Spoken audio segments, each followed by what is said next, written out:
السلام علیکم ورحمۃ اللہ وبرکاتہ۔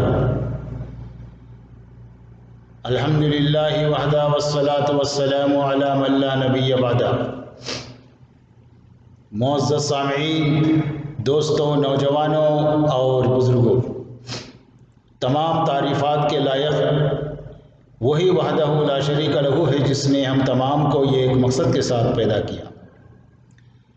محترم سامعین، دعا کے مسائل کی سیریز میں اس سے پہلے ہم دعائے استخارہ کے بارے میں جانکاری حاصل کر چکے ہیں، معلوم کر چکے ہیں۔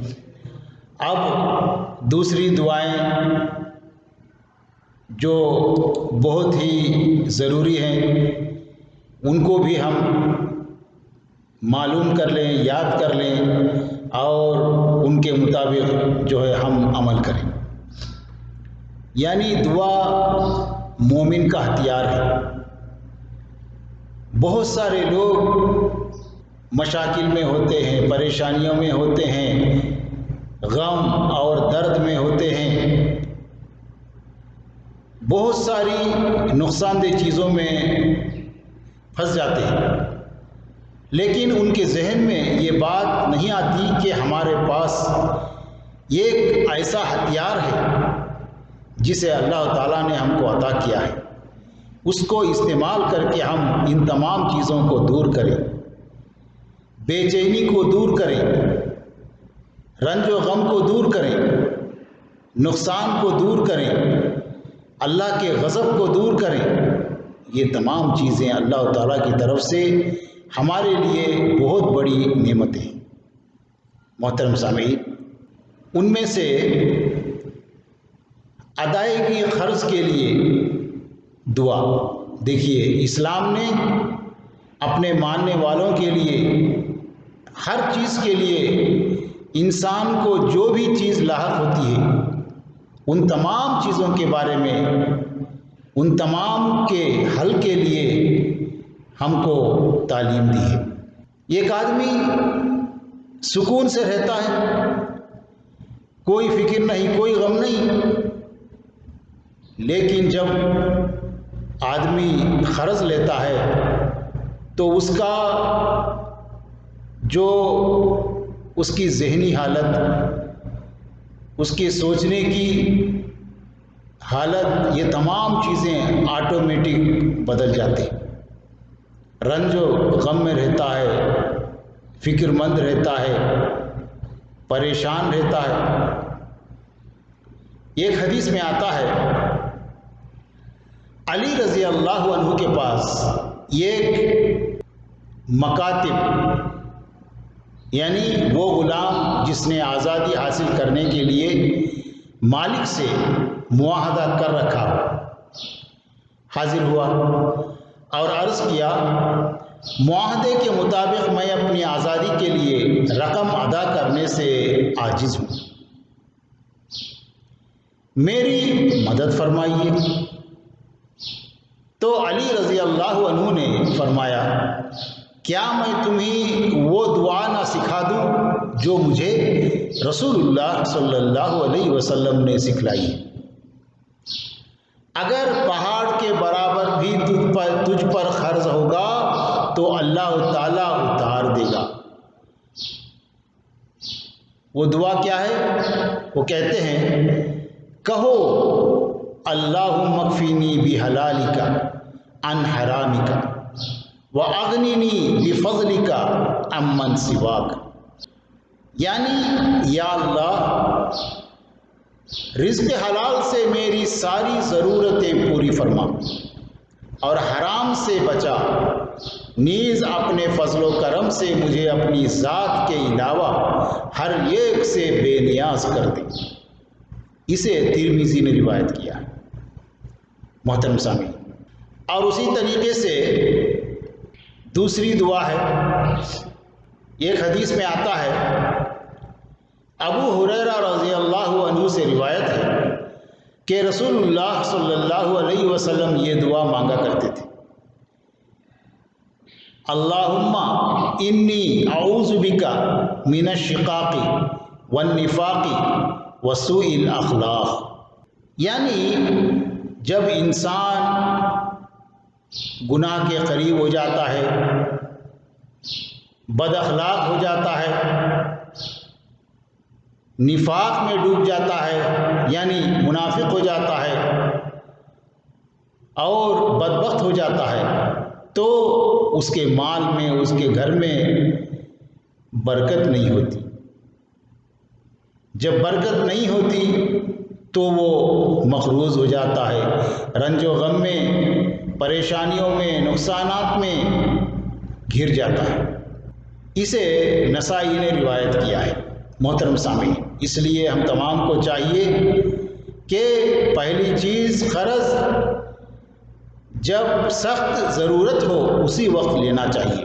بہت سارے لوگ جو پہلے قرض لے لیتے ہیں، جب قرض دینے کا وقت آتا ہے تو وہ بہت پریشان ہو جاتے ہیں، بہت بوجھ محسوس کرتے ہیں، یعنی دینے کے لیے راضی ہوتے ہی نہیں، دینے والے کو گھما گھما کر اس کو پریشان کرتے ہیں، تو یہ اچھی بات نہیں ہے۔ اور جو مقروض ہیں وہ صحیح طریقے سے حلال کمائی سے وہ قرض ادا کرنا چاہتے ہیں، تو ایسے لوگوں کو چاہیے کہ وہ فوراً دینی تعلیم کے طرف رجوع ہوں۔ دینی تعلیم آپ کو وہ دعائیں سکھائے گی جن کے ذریعے آپ قرض ہی نہیں بلکہ پریشانی، رنج و غم، دکھ، درد، تمام جو چیزیں تم کو پریشان کرتی ہیں ان تمام کو دور کر دیتی ہیں۔ اللہ تعالی ہم تمام کو ان دعاؤں کو پڑھنے، یاد کرنے اور ان کو دوسروں تک پہنچانے کی توفیق عطا فرمائے۔ محترم سامعین، پھر اس کے بعد آگے بڑھیے، بازار میں داخل ہونے کی دعا۔ ایک آدمی جب بازار میں جاتا ہے تو اس کا مقصد کیا ہوتا ہے کہ اچھی چیز حاصل کرنا، سستے میں حاصل کرنا، دھوکہ نہیں ہونا۔ یہ تمام چیزیں ہر آدمی، ہر عورت جو بھی بازار میں جاتے ہیں کوئی چیز لینے کے لیے تو یہی چاہتے ہیں، اچھی چیز ملے، ہم سے دھوکہ نہ ہو۔ لیکن وہ لوگ یہ تمام چیزیں چاہتے ہیں لیکن جو چیز اس کے لیے ضروری ہے وہ بھول جاتے ہیں۔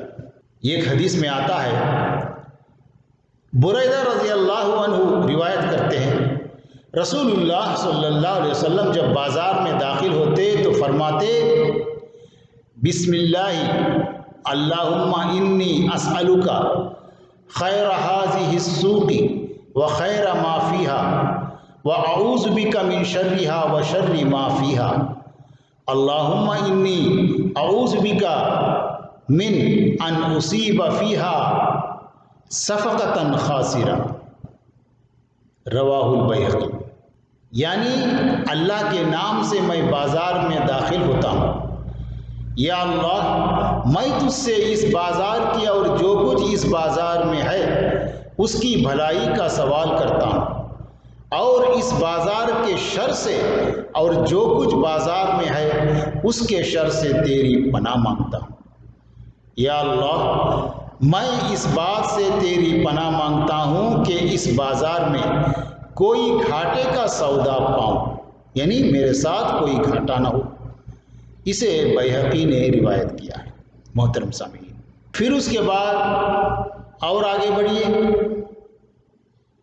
مرغ کی آواز سن کر اللہ کا فضل اور گدھے کی آواز سن کر اللہ کی پناہ مانگنی چاہیے۔ ایک حدیث میں آتا ہے، ابو ہریرہ رضی اللہ عنہ روایت کرتے ہیں، رسول اللہ صلی اللہ علیہ وسلم نے فرمایا، جب تم مرغ کی آواز سنو تو اللہ کا فضل مانگو، کیونکہ وہ اس وقت فرشتے کو دیکھتا ہے اور جب تم گدھے کی آواز سنو تو شیطان مردود سے اللہ کی پناہ مانگو، کیونکہ وہ اس وقت شیطان کو دیکھتا ہے۔ اسے بخاری اور مسلم نے روایت کیا ہے۔ محترم سامعین، دیکھیے صبح میں مرغ بانگ دیتا ہے، یعنی وہ فجر میں اٹھاتا ہے، اور فجر میں اٹھ کر جو باجماعت نماز پڑھتا ہے وہ سارا دن اللہ تعالیٰ کی سیکیورٹی میں رہتا ہے۔ محترم سامعین، یعنی اللہ تعالیٰ جانوروں کے ذریعے، پرندوں کے ذریعے انسانوں کو انسانوں کی خدمت میں لگایا ہے۔ سبحان اللہ، دیکھیے اللہ تعالیٰ کتنا طاقت والا ہے، کتنی خوبی والا ہے۔ محترم سامعین، اسی طریقے سے کتے کی بھونکنے پر بھی اللہ کی پناہ مانگنی چاہیے۔ جابر بن عبداللہ رضی اللہ عنہ روایت کرتے ہیں، رسول اللہ صلی اللہ علیہ وسلم نے فرمایا، جب تم رات کے وقت کتے کو بھونکتا اور گدھے کی آواز سنو تو اللہ کی پناہ مانگو، کیونکہ رات کے وقت کتے اور گدھے وہ چیزیں دیکھتے ہیں جو تم نہیں دیکھتے۔ اسے ابو داود نے روایت کیا ہے۔ یعنی گدھے کی آواز سنو یا کتے کا بھونکنا سنو، اعوذ باللہ پڑھو، اعوذ باللہ من الشیطان الرجیم۔ دیکھیے یعنی شیطان کو دور کرنے کی، مصیبتوں کو دور کرنے کی، پریشانیوں کو دور کرنے کی اسلام نے اپنے مومنوں کے لیے، مسلمانوں کے لیے کتنے تدابیر بتائے۔ اب دیر ہے کہ مسلمان ان کو پڑھیں، یاد کریں اور ان کو اپنی زندگی میں ان کا معمول بنا لیں۔ اسی طریقے سے بارش طلب کرنے کی دعا، بارش مانگنے کی دعا، ہم دیکھتے ہیں جہاں بارش زیادہ ہوتی ہے وہاں لوگ بارش سے بیزار ہو جاتے ہیں، لیکن جہاں بارش کی کمی محسوس ہوتی ہے، بارش پڑتی ہی نہیں، وہاں لوگ تل ملا اٹھتے ہیں، قحط سالی سے، پیاس سے، پریشانی، فصلیں نہیں پکتی، بالکل ساری زمین سوکھ جاتی ہے، قحط سالی پڑ جاتی ہے۔ محترم سامعین، ہر نعمت کے بارے میں اللہ کا شکریہ ادا کرنا چاہیے۔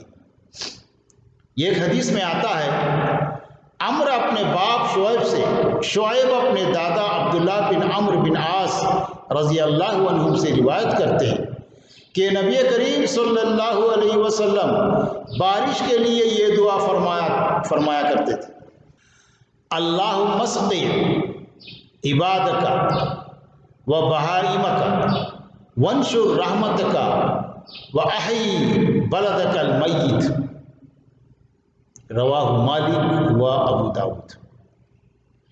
یعنی اے اللہ اپنے بندوں اور چوپایوں کو پانی پلا، اپنی رحمت عام فرما دے اور مردہ زمین کو ہرا بھرا کر دے۔ اسے مالک اور ابو داود نے روایت کیا۔ محترم صاحب، یعنی کسان اس دعا سے فائدہ اٹھا سکتے ہیں اور دوسری دعاؤں سے بھی فائدہ اٹھا سکتے ہیں۔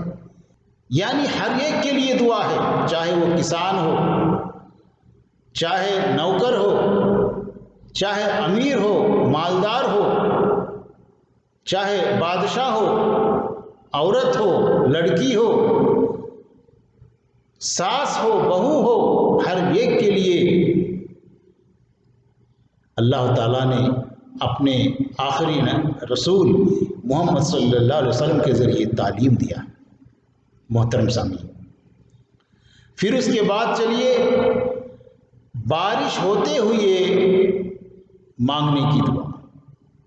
ایک حدیث میں آتا ہے، عائشہ رضی اللہ عنہ فرماتی ہیں کہ نبی کریم صلی اللہ علیہ وسلم جب بارش ہوتی دیکھتے تو فرماتے، یا اللہ اللہم صیبا نافعا، یا اللہ فائدہ پہنچانے والی بارش برسا۔ دیکھیے اسے بخاری اور مسلم نے روایت کیا۔ یعنی بارش ہوتی ہے، لیکن کچھ بارش ایسی ہوتی کہ اس سے نقصان ہی نقصان ہوتا۔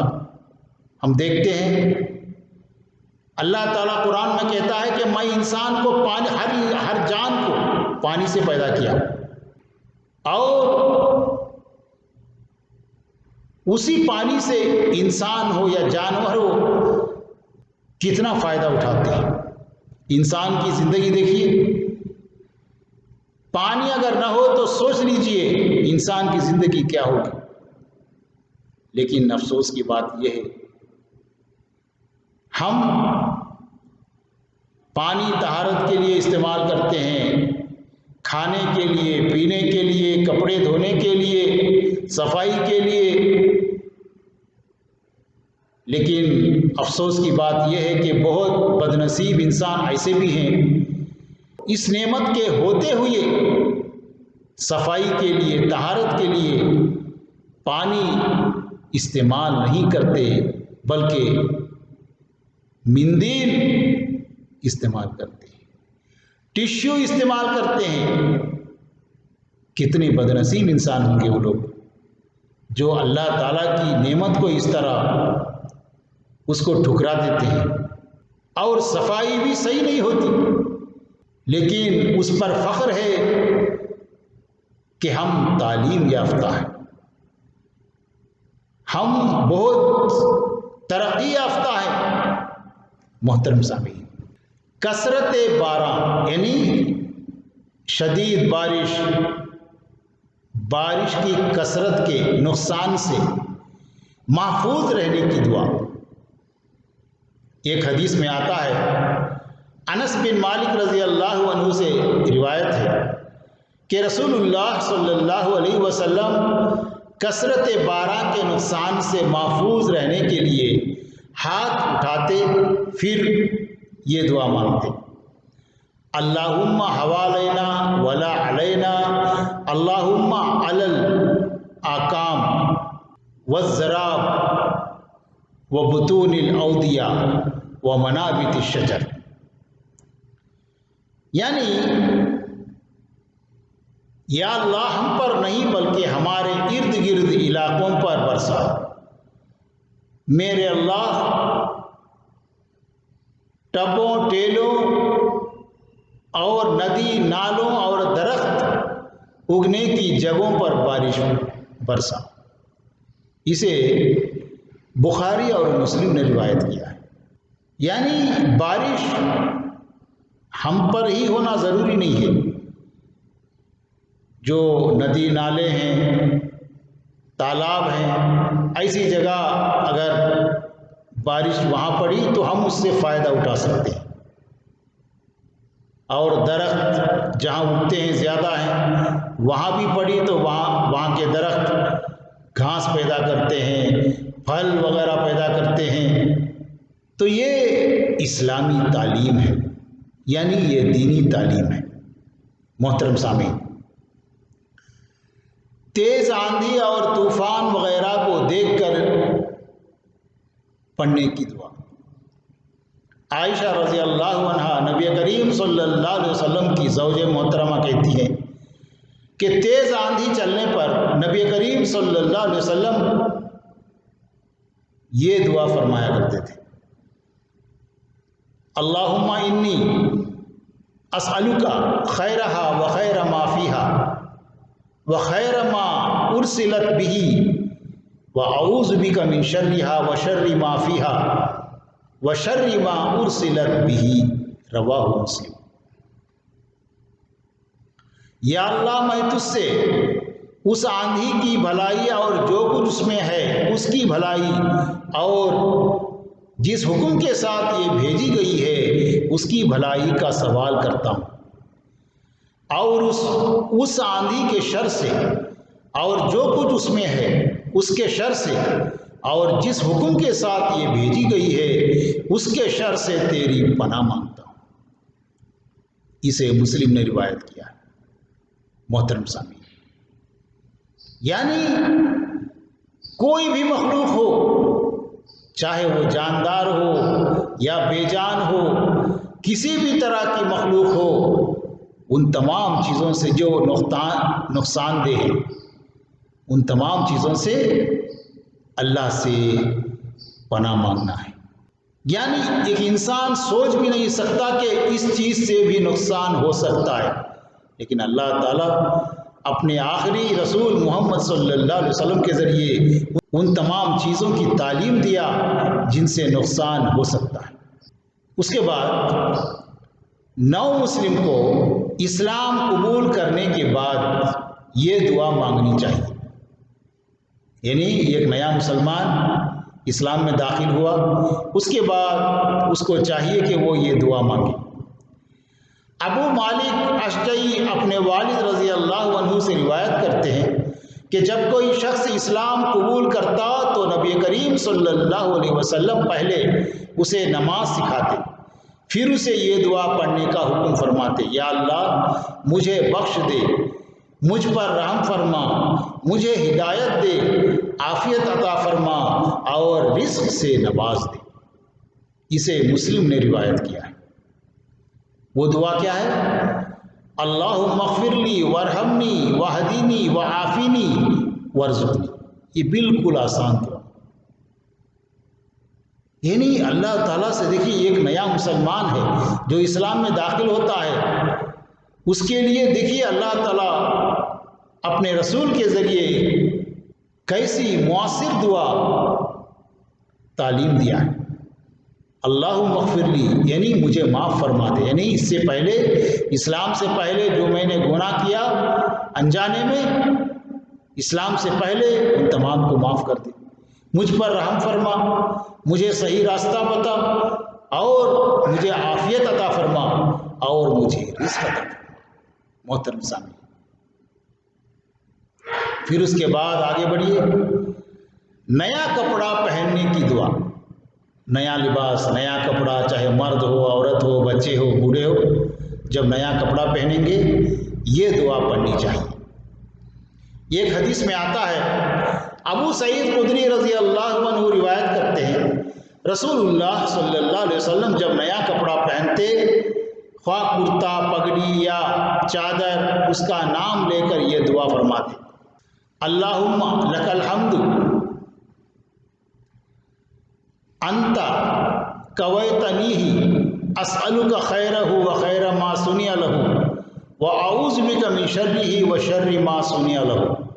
یا اللہ ہر طرح کی تعریف تیرے ہی لیے ہے کہ تو نے ہی مجھے یہ کپڑا پہنایا ہے، میں تجھ سے اس کپڑے کی اور جس شخص کے لیے بنایا گیا ہے اس کی خیر و برکت کا سوال کرتا ہوں، اور اس کپڑے کے شر اور جس شخص کے لیے یہ بنایا گیا ہے اس کے شر سے تیری پناہ مانگتا ہوں۔ اسے ابو داؤد نے اور ترمذی نے روایت کیا ہے۔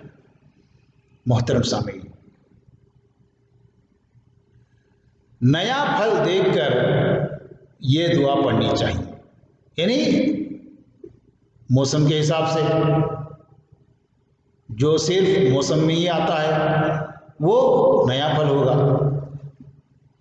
ایک حدیث میں آتا ہے، ابو ہریرہ رضی اللہ عنہ سے روایت ہے کہ رسول اللہ صلی اللہ علیہ وسلم کے پاس نیا پھل لایا جاتا تو آپ صلی اللہ علیہ وسلم فرماتے، اللہم بارک فی مدینتنا وفی ثمارنا وفی مدنا فی ساعنا برکہ ما برکہ۔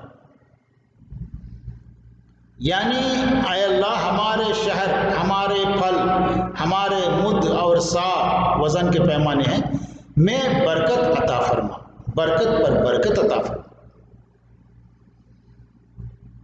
پھر آپ صلی اللہ علیہ وسلم وہ پھل مجلس میں موجود سب سے چھوٹے بچے کو دے دیتے۔ اسے مسلم نے روایت کیا۔ محترم سامعین، یعنی ہر طریقے سے پناہ مانگنے کی، ہر طریقے سے برکت مانگنے کی، ہر طریقے سے فائدہ مانگنے کی، نفع مانگنے کی اور نقصان سے پناہ مانگنے کی، ہر دعا میں دیکھ لیجیے آپ، اللہ سے ہر چیز سے پناہ مانگنا ہے۔ جو بھی نقصان دہ چیزیں، تو یہ اسلامی تعلیم ہے، ہر مسلمان کے لیے ضروری ہے۔ محترم سامعین، غصہ دور کرنے کے لیے اعوذ باللہ من الشیطان الرجیم پڑھنا چاہیے۔ غصہ ہے جو انسان کو جب غصہ آتا ہے تو انسان اندھا ہو جاتا ہے، بہرا ہو جاتا ہے، اور کیا کر رہا ہے وہ سب بھول جاتا ہے۔ بہت سارے انسان غصے میں اپنے باپ کو مار دیا، غصے میں اپنے ماں کو مار دیا، یا غصے میں ماں اپنے ہی بچے کو مار دی، اپنے ہی اولاد کو مار دی، غصے میں شوہر بیوی کو مار دیتا ہے، اس کا قتل کر دیتا ہے، یا بیوی غصے میں اپنے شوہر کا قتل کر دیتی۔ یعنی غصے میں انسان جو کام کرتا ہے وہ کیا کر رہا ہے اس کو بالکل معلوم ہی نہیں ہوتا، یعنی اس کے عقل پر پردہ پڑ جاتا ہے۔ اس لیے اسلام نے غصے کو بھی نہیں چھوڑا، بلکہ غصے کے بارے میں بھی تعلیم دیا۔ رسول اللہ صلی اللہ علیہ وسلم کے صحابی سلیمان بن سرد رضی اللہ عنہ روایت کرتے ہیں کہ نبی کریم صلی اللہ علیہ وسلم کے پاس دو آدمی گالی گلوچ کرنے لگے۔ ان میں سے یہ اس قدر غصے میں تھا کہ اس کا منہ پھول گیا اور چہرے کا رنگ بدل گیا۔ نبی کریم صلی اللہ علیہ وسلم نے فرمایا، میں ایک ایسا کلمہ جانتا ہوں اگر یہ کہے تو اس کا سارا غصہ چلا جائے گا۔ ایک شخص یہ سن کر اس کے پاس گیا اور اسے نبی کریم صلی اللہ علیہ وسلم کے ارشاد سے آگاہ کر کے کہا، شیطان مردود سے اللہ کی پناہ مانگو۔ اس جھگڑالو آدمی نے جواب دیا، کیا تم میرے اندر کوئی خرابی محسوس کرتے ہو یا میں دیوانہ ہوں؟ یہاں سے چلے جاؤ۔ اسے بخاری نے روایت کیا۔ یعنی دیکھیے، وہ آدمی پورے غصے میں تھا، لیکن اس وقت جب آدمی کو غصہ آتا ہے تو اس کے عقل پر پردہ پڑ جاتا ہے، وہ کیا کہتا ہے کیا سنتا ہے اس کو معلوم ہی نہیں ہوتا۔ وہ کیا کہا، جبکہ وہ بات اگر وہ کہہ دیتا تو اس کا سارا غصہ ختم ہو جاتا، لیکن وہ اس بات کو سننے سے بھی انکار کر دیا، یعنی اس کے عقل پر پردہ پڑ گیا۔ اس لیے ہمیشہ غصے سے پناہ مانگنی چاہیے۔ جس آدمی میں غصہ نہ ہو وہ پرسکون رہے گا، سکون سے رہے گا۔ اسے بخاری نے روایت کیا ہے۔ محترم سامعین، چھینک لینے والے کو الحمدللہ اور سننے والے کو یرحمک اللہ کہنا چاہیے۔ یہ چھینک سب کو آتی ہے، اور چھینک کے بارے میں کہا جاتا ہے کہ یہ صحت کی علامت ہے، یعنی صحت مند کی علامت ہے۔ تو اسلام نے اس کو بھی نہیں چھوڑا۔ دیکھیے، ابو ہریرہ رضی اللہ عنہ روایت کرتے ہیں، رسول اللہ صلی اللہ علیہ وسلم نے فرمایا، جب تم میں سے کوئی آدمی چھینک لے تو اسے الحمدللہ کہنا چاہیے، اور اس کے سننے والے بھائی یعنی اگر ہو تو یا ساتھی ہو تو اس کو یرحمک اللہ کہنا چاہیے، یعنی اللہ تجھ پر رحم فرمائے۔ اور جب وہ سننے والا یرحمک اللہ کہے تو چھینکنے والا پھر یہدیکم اللہ ویصلح بالکم کہنا چاہیے۔ دیکھیے، یعنی دعا ہی دعا ہے۔ چھینکنے والا دعا دیتا ہے، یعنی چھینکنے والا اللہ کی تعریف کرتا ہے، لیکن اگر اس کے قریب کوئی ہے تو وہ فوراً اس کے لیے دعا کرتا ہے، یرحمک اللہ۔ جب وہ اس کے لیے دعا کرتا ہے تو چھینکنے والا فوراً اس کے لیے دعا کرتا ہے، یہدیکم اللہ ویصلح بالکم، اللہ تمہیں ہدایت دے اور تمہارا حال درست کر دے۔ دیکھیے، اسے بخاری نے روایت کیا ہے۔ محترم سامعین، غیر مسلم کی چھینک پر صرف یہدیکم اللہ و یصلح بالکم کہنا چاہیے. غیر مسلم چھینکا تو اس کے لیے یہدیکم اللہ و یصلح بالکم یہ کہیں. ابو موسیٰ رضی اللہ عنہ کہتے ہیں کہ یہودی نبی کریم صلی اللہ علیہ وسلم کے پاس چھینک لیتے اور امید کرتے کہ نبی کریم صلی اللہ علیہ وسلم ان کے لیے اللہ تم پر رحم فرمائے کہیں گے، لیکن آپ صلی اللہ علیہ وسلم ان کے لیے اللہ تمہیں ہدایت دے اور تمہارے حال کی اصلاح کر دے یہ کہتے تھے. اسے ترمذی نے روایت کیا ہے. محترم سامعین، یہ وہی کم دعا ہے، یعنی یہدیکم اللہ و یصلح بالکم یہ کہنا یہ بھی کوئی معمولی دعا نہیں ہے، یعنی اللہ تعالیٰ تمہیں صحیح راستہ بتائے. جب اس کو اگر صحیح راستہ مل جائے گا تو وہ جہنم سے بچ جائے گا، پھر اس کے حالات سدھار دے گا. یعنی جس کو اللہ تعالیٰ نے ہدایت دیا سمجھو وہ خوش نصیب ہے. اللہ تعالیٰ قرآن میں فرماتا ہے لا تہدی من احببت ولکن اللہ یہدی من یشاء. دیکھیے، یعنی رسول ہو، نبی ہو، عام آدمی ہو، کوئی بھی ہو، جس کو چاہیں گے اس کو ہدایت نہیں دے سکتے، اس کو صحیح راستے پہ نہیں لا سکتے. ان کا کام پہنچانا ہے، بتانا ہے، سمجھانا ہے. لیکن اللہ تعالیٰ جس کو چاہتا ہے اسی کو صحیح راستے پر لاتا ہے. محترم سامعین، پھر اس کے بعد آگے بڑھیے.